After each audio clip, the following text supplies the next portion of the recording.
Hi, this is Michael. I'm coming to you again with another segment of Zero to Success, creating a $1 billion empire. I know the last time I left, I said I was going to talk about the business plan, but today I think I need to expound on mindset. I think this is a very important topic because in order to really become wealthy, uh, you have to change your way of thinking. Which what made it easier for me is I've from reading the things that I've read and changing my mindset. I've come to the conclusion that my goal is to basically do the opposite of what the majority does. In this segment of Zero to Success, creating a $1 billion business, we're gonna talk about some of those things that I had to struggle with before I had to change my mindset. Some of the misconceptions. Well, it's still not misconceptions for most people.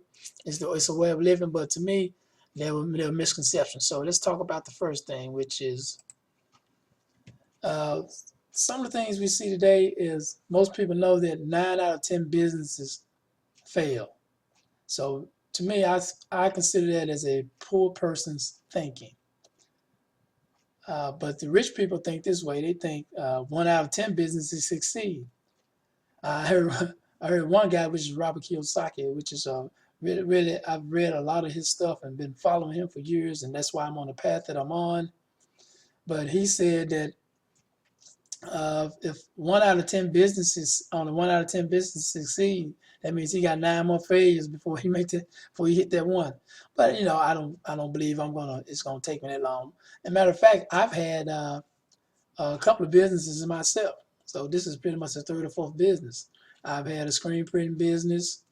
I've worked with my dad for recycling drums.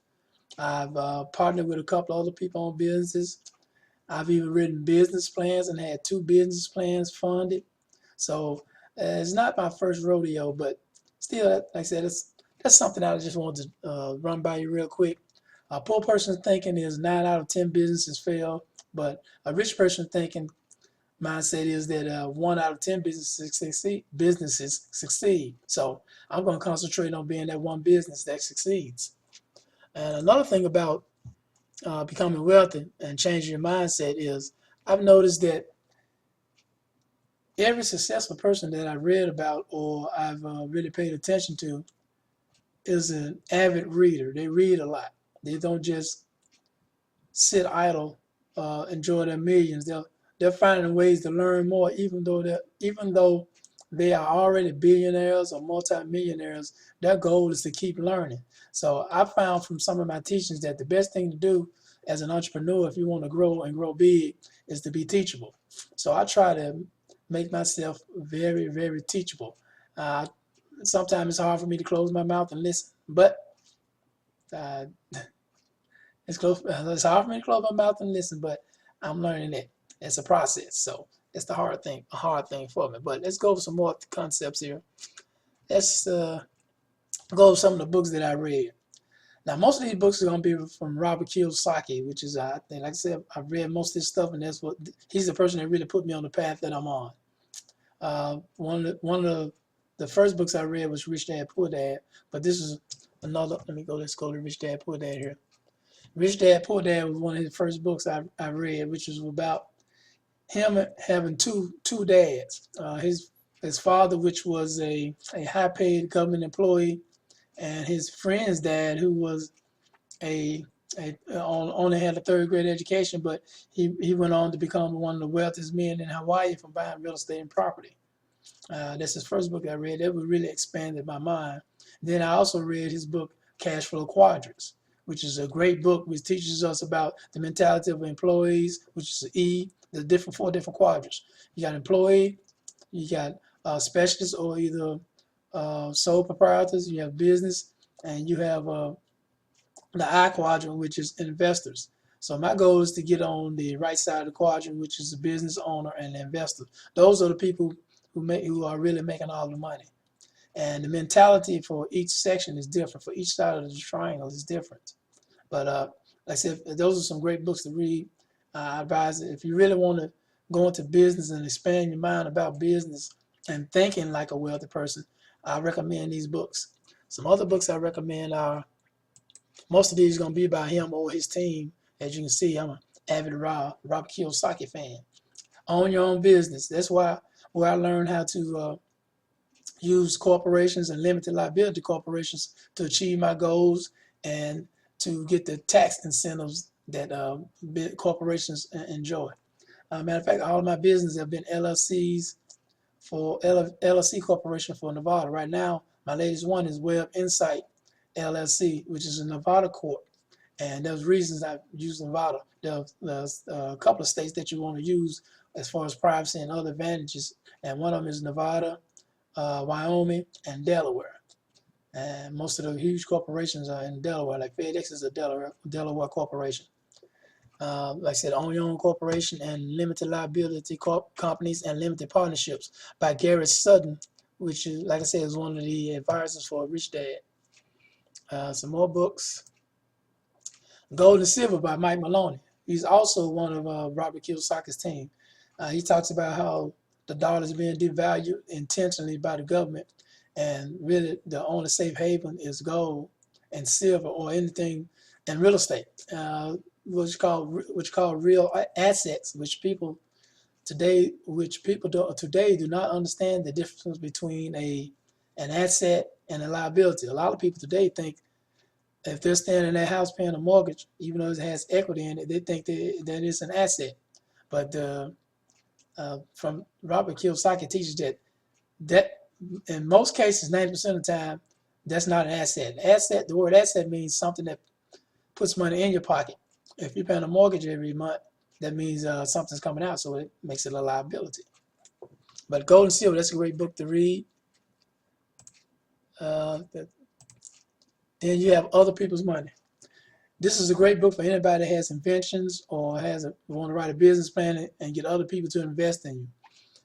Investors look for certain things. You can have the greatest product in the world, but if you do not have the proper structure or the proper team that can take it to the next level, the true investor is not going to pay attention to you, because even though the product is good, you got to have someone to market it.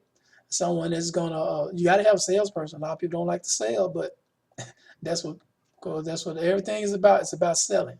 So you have a good salesperson, a marketing person, and you have someone, a tax person, a tax attorney, a lawyer. I mean, you have to have all these people in place as your team to make that business go to the level that you need it to go to.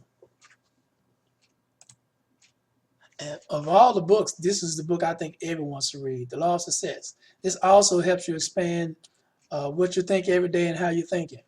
Negative thoughts and positive thoughts are pivotal in your growth as an entrepreneur. As an entrepreneur, you want to have positive thoughts all the time. Entrepreneur is basically nothing but a problem solver. If your mindset is of a positive mindset, so that if I run into a problem, no matter how negative it is, I think to myself, okay, how can I take that negative and turn it into a positive? And it's pretty basic. It's also based on something that everyone else is calling the secret, where whatever thoughts you project out, it comes back to you. I'm living proof of that by me being here in Atlanta and all of the things that are happening to me and my family. I'm a true believer, and I'm a product of that thinking. But Napoleon Hill's The Law of Success, this book has been around for 80 to 90 years. It's a great book. I think everyone should read this. You also can look at some of his principles. Look up Napoleon Hill on YouTube, and it has him telling you about some of his principles. Great book. Now, a lot of you may say, okay, why are you going to listen to this charlatan right here? I don't know is that most people that are very wealthy are also healthy, because they don't listen to the same people we listen to. Of course, you said, I'm not going to tell you not to listen to your doctor, but you always want to get a second opinion. Try natural cures first. A lot of people don't know that apple cider vinegar takes care of a lot of problems that you have.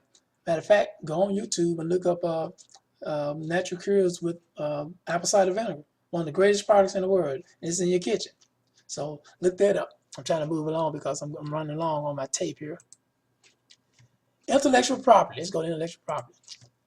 Intellectual property, you must, to get your business ideas, matter of fact, let's back up.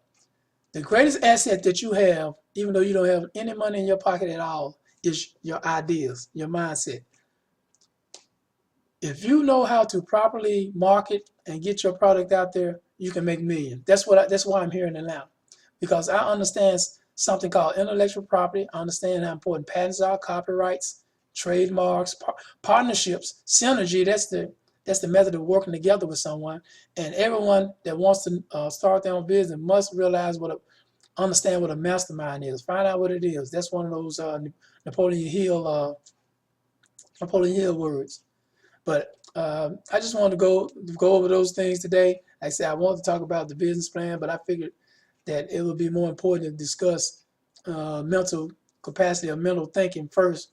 But anybody that wants to start a business, improve yourself first. And get your mind to the point where, like I said, you can take a negative situation and turn it into a positive. Because as an entrepreneur, that's what we are. We're problem solvers.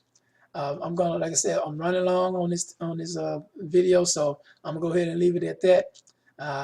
It won't take as long for me to make the next video, and then I may go into some more things about the business plan at that time. But almost all of these videos are gonna have something to do with mindset, because that's the most important thing when you talk about business. And I hope everyone had a great 4th of July. I know I did. And this is Michael signing off again, and look forward to seeing you on the next video.